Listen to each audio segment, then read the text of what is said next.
I want to begin real quick with ask you to open your Bibles to the New Testament, to Colossians. If you look at that very first chapter, very familiar to most folks who regularly attend church. Very familiar passage, chapter 1, verses 15 through 20, talking about the nature of who Jesus is and what Jesus does. So picking up at 15. Speaking of Jesus, he is the image of the invisible God, the firstborn of all creation. For in him all things in heaven and on earth were created, visible and invisible, whether thrones or dominions or rulers or powers, all things have been created through him and for him.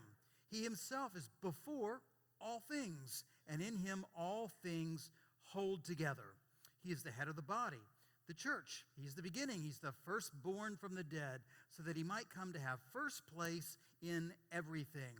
For in him all the fullness of God was pleased to dwell, and through him God was pleased to reconcile to himself all things, whether on earth or in heaven, by making peace through the blood of his cross. May God bless the reading and the hearing of God's holy word. Have you opened up and gotten into all of your Christmas gifts this year?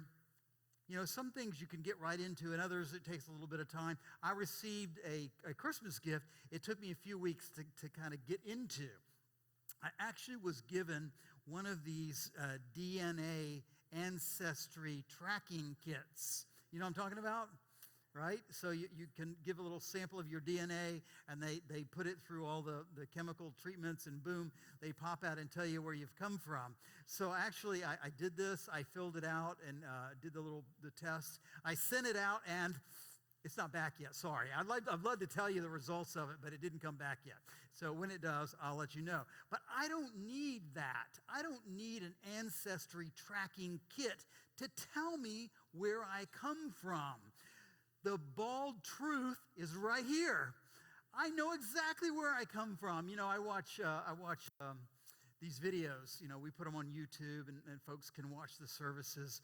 And occasionally I'll go and review and see if I made any sense to you folks at all. And when I watch those videos, it's a bit disconcerting, because now when I turn around to face the choir, I get this lovely view of the back of my head. So, I know where I come from because I look like my father. So I put a little montage together for you, a little PowerPoint, just to make my point, and I think it'll show up on the screens there. Any second, it'll just pop up. Well, here you go. So it just happens, of all Sundays, my sister's actually here today. And you can try to track her down later and figure her out, but she's here. So she knows these folks well. This is good old Johnny Wendorph, come across from Germany and settled in New York. And there's his wife, and a lovely little couple. He's a very nice looking guy, isn't he? Very friendly, very inviting. You'd love to go to lunch with that guy. Well, he might look like that because he survived a prisoner of war camp, Andersonville, during the Civil War, but he made it. So I know kind of where I'm coming from, and then the line goes on. We got good old Johnny, and then we have John and John. In case you're wondering, everybody in my family who's a male is named John. So here we have John Albert. A nice, again, very friendly-looking guy. And then we have John Howard there going on. And then who do we get? There we go. So we have these lovely little infants up there. The fella on the left there looks like the Gerber baby, kind of got that Gerber baby food look going on. And then this other really happy guy, again, it's John and John. The guy on the right is me. So I was trying to just track through this sort of family resemblance and likenesses, and so I think I have one more. There's one. There's my dad at 3. I couldn't find one of me at 3, so you got one a little older. And then I found one that maybe does a little better look. So here's my dad right out of the Navy, and there I am actually standing here on the chancel. So I know where I come from. I know kind of why I look the way I look, and it's not my fault that I had this spot on the back of my head because you know what? My dad had it too. And my sister Pam is here and she will tell you, we used to make fun of my dad's little bald spot back there. You know, didn't think anything of it. We're just kids. And little did I know, I was genetically programmed to have the same little natural father-like tattoo on the back of my head. It's not my fault. So here's the moral of the story. If you're, if you're kind of young in here, or maybe you've got some parents and you're still sort of making fun of them, don't make fun of aging parents because they are the you to come, right? They're the you to come. And that could be good news for some, maybe not. They're the you to come because we're designed to grow into the image of our fathers. And I mean that in the broad sense, okay, of our fathers and mothers. Why? Well, I think we all know this today, right? Through modern science, especially things like the Ancestry.com and these DNA tests. We know that we're created to become like the image of our parents because our chemistry inside of us is predetermined through a DNA arrangement to guarantee I got the spot on the back of my head. And there's nothing I can do about that. I'm made that way. And it's because there's a blueprint in each of us that we receive that determines exactly how our cells will grow. What our nose is going to look like, what color our eyes are going to be, what size our ears are going to be, how tall we're going to be. We know this because you get a complete set of DNA from your mothers and fathers, 25,000 genes inside of each little nucleus there, right? And that's called the genome. Now, we're learning all this stuff now about the human genome and how we can track where we come from and all those chemical processes. Here's the shortcut. It's the pattern we receive that shapes us. It's where we come from. It's who we'll resemble. Because each of those genomes contains all the information that the cell needs to look like you. So here's the interesting news. It only took 3 billion DNA pairs in each of my cells to give me a joke-influencing back of the head. Think about that. That's kind of, I don't like it, but it's kind of neat, right? So here's the question as we move into the message today. Is our humanity just sort of this capricious development that sort of happens where we just get these images, these patterns just sort of happen and get transferred on? It's just sort of a serendipitous part of life that happens? Or is there something else? Is there something else going on? Well, we know there is sort of something else going on. The question is, what does it mean? Now, I have a collection of rocks at my house from all of our little camping escapades on canoeing. And every time we would stop at canoeing along an area that had rocks, we'd walk along. And I have a collection of what I call body part rocks, right? They're rocks that look like parts of the body. I have one that looks like an ear, a rock that looks like an ear. I have a rock that looks like a nose. I have a rock that looks like a tongue. I have all these body part rocks. Now, nature did create them, but I don't think there was any sort of pattern or design behind it. It was just a natural weathering of the rocks through wind, through water. However, it sort of happened to look like these things. But the Bible tells us that we are far more well thought out and designed than that.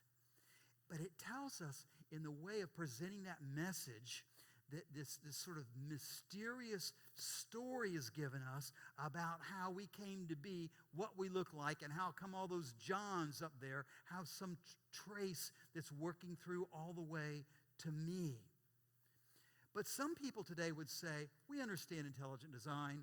Okay, we get that. It's sort of, science has proven there's this genetic pattern that is passed on. There must be something going on. But then we read that Bible account in Genesis that Pat read, and we go, wait a minute. It's 2017. We're an highly educated people. We have degrees. We have scientists. We have all these things that just, and we hear this story about God and the creation of Adam, and we go, it just doesn't sound sophisticated enough. It just doesn't sound like that's how it happened. It must be somehow different than that. Well, I had Pat read you that passage out of Genesis today for a reason. The word that is used in that creation story that talks about we're created in the image. Image seems to be the common theme today. Jesus, the visible image of the invisible God. Here we hear we're created in the image of God. So there's a word there that we translate image in verse 26, 27 in that second passage also. The word is Selem. Selem, it can be translated, and we do mostly, as likeness. If you read in your English translations, it may say likeness. It may say image.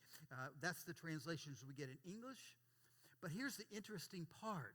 That Selem Hebrew word comes from an unused root word that means shade, phantom, a shading, or literally that word in Hebrew, the root word means shadow. Shadow. Now think about that. A shadow is a pretty good representation of who we are. And at first service, I had a child stand up here, and I traced her picture, her profile, based on the shadow. And sure enough, it was a good representation of who she was, what she looked like. So here's the story of creation. At creation, God fills Adam, meaning humankind. That word, when it says created man, the Hebrew there is Adam, humankind. God fills Adam with God's shadow, image, representation, God's shadow. Not exactly God, but something like God, resembling in some way, some part of who God is. Now, if you put this all together, you get this idea at creation, is what we talked a little bit about last week. Remember, I used this same passage last week, and I talked about how in the creation story it says God takes the dirt, the ground, right? Takes the dust of the ground, the humus, right? That's the word I used last week. And took that and breathed. The scripture says God breathed into the human, into the nostrils, the breath of life. And Adam became alive. We became a living being. Think about this. All the science in the world can't figure this out. We were nothing. We didn't exist. And then God shaped us as a living being, something like God, a shadow, something like God. And then God breathes into the nostrils of this creation the breath of life. Now, again, we read these stories and we go, okay, really? It's 2017, science, we get it, but this idea of God blowing into nostrils and creating life sounds out there. It has to be more sophisticated, right? It has to be better than that. Give us some explanation so we can actually tell people this without them laughing at us, thinking we believe in fairy tales. Well, when Elisa was pregnant with Kara, we took a infant CPR class, right? Does anybody have to take that anymore? They used to make you take it, right? Infant CPR. And they told you how to take a little baby. And if the baby stops breathing and needs the breath of life put in them, you don't do that like you do on an adult. On an adult, they say pinch the nose and mouth-to-mouth. We all know mouth-to-mouth resuscitation, correct? You blow in. That's not how they teach you to revive babies. You can actually place your mouth over, of all things, the nostrils, the very word we find in Genesis. You place your mouth over the nostrils and the mouth, and you blow in, you breathe in the breath of life into the infant. You either sustain life or bring them back if they're not breathing. It's not as far-fetched as it sounds, is it, when we think of it that way? When we think of breathing into the nostrils to give life, we teach it. It's real. Now, words in Hebrew always mean things. They're not ideas. We think in modern times, we're more Greek in our thinking. We think ideas. The Hebrews didn't think ideas. They thought tangible experiences, real things taking place. So when it says God breathes the breath, God's breath into Adam's nostrils, that we kind of make fun of, but now you see it's not so far-fetched, breathed into Adam's nostrils. They're not the scriptures aren't saying God breathed in and the lungs expanded out full of invisible air. Hebrews would never think that way. They wouldn't write the breath to represent an invisible thing happening. The word there in Hebrew for breath actually represents, well, the more literal translation is character. When we say breath, we think air. The Hebrews thought breath. They thought the breath of someone is their character. It's what makes them them. It's what designates them, not just the way they look, but how they act, who they are as a person. It's their character. So when it says God breathed in Adam's nostrils breath, what it's really saying is God breathed God's character into humankind. It's what makes us who we are. Part of who we are is determined by God's character being breathed into us. So, I want you to track it. I don't want to lose you. God fills us with his shadow, image, a representation. Not exact, but a resemblance. And then breathes, puts his character inside of us, so that what makes us come to life is not only the shape of what we look like, it's also the character of God. Now, this isn't scientific, and it's just something that I was curious about. If I can trace my ancestry through a genetic pattern that makes me who I am, is it so far-fetched that God created us in some kind of similar way, much like a generic pattern where we're created with a genetic trace back to the God that made us because he put his character in us?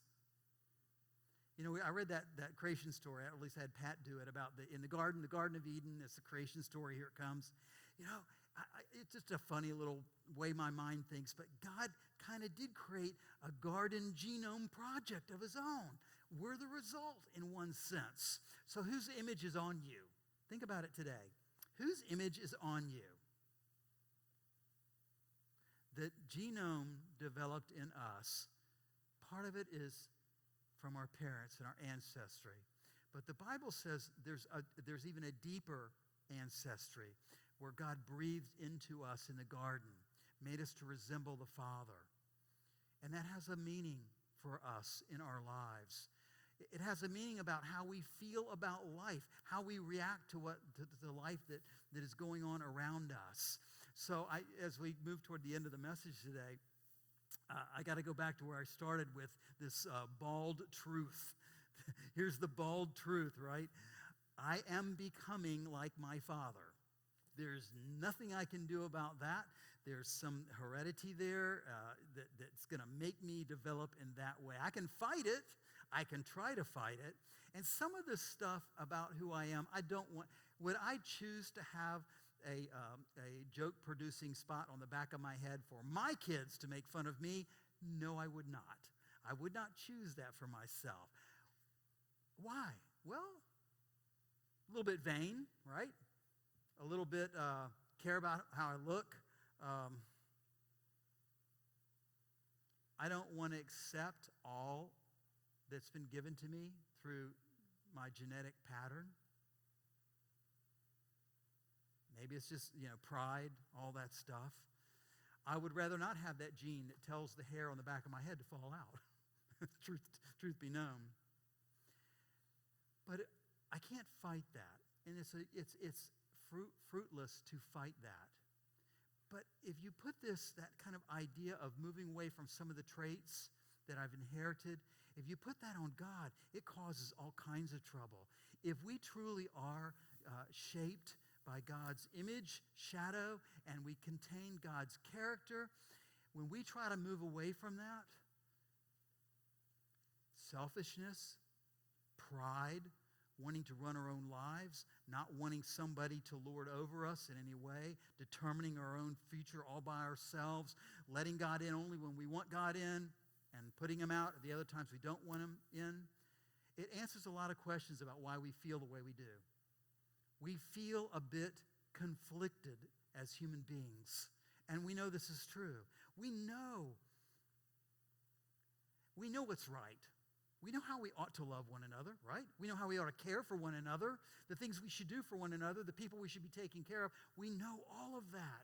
Yet we fight and we have conflicts and we do all the things we don't want to do. So there's a tug, there's a conflict in there. And here's what's happening. We're conflicted against the character of God. God's character he pours into us. He doesn't want that for us. And it causes us trouble. Now, last week, I said that it's hard for me sometimes to see myself as having anything to offer Jesus. I told that story about Jesus being baptized, goes to John the Baptist, asks John the Baptist to baptize him. John says, no way, I'm not good enough. You need to be doing it to me. I have nothing to offer you. And I shared that sometimes I feel that way. I have nothing to offer Jesus. Jesus has everything to offer me. I should be receiving everything from him. I've got nothing to give back. Well, if this is true, if we're created in the shadow image of God, we have God's character poured into us, meaning I have traits of God in me, God's character, it means I have something to give, doesn't it? It means you have something to offer. We shouldn't be restricting ourselves or beating ourselves up, or we should be embracing that godly heritage that's in us. Yes, part of us is broken. We do confession. We confess we're broken. We've pulled away. We don't want all of what God has. We'll take some of it and we'll pull away. And that causes conflict in us, that tug, that tension. But we resemble the family. We have a family likeness. We have that genome pattern I'm suggesting that's built on God's character. So you can claim whichever identity you want today as you go out. If you want to claim just an earthly identity, that's great. I can track my ancestors back. I can figure all that stuff out. Or you can claim an identity that's also connected to God.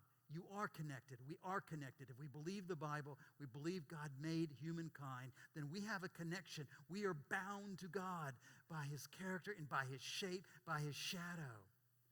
I want to close with this. Jesus didn't pick think about the people that he went around and chose for his team. He didn't go and say, let me find the most highly educated people. Let me get somebody that's got a doctorate in public relations. If that was true, you never would have picked Peter, because Peter was a bit off-putting, He was a rough guy. He didn't go, let me get the most theologically educated folks. I need to have this really core group to take my church forward. He picked really ordinary people, sometimes with little education. Why? Why them? Why not somebody else? I'm going to suggest to you, he picked them because he saw in them the shadow image of God. And he saw in them the character of God they were created to be. He saw those parts in them, and he said, that's good. So embrace the good. Embrace your godly heritage.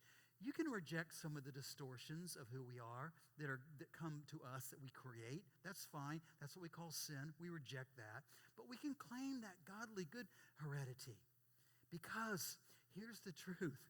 We really are a shadow of our former self because we bear the shadow image of God.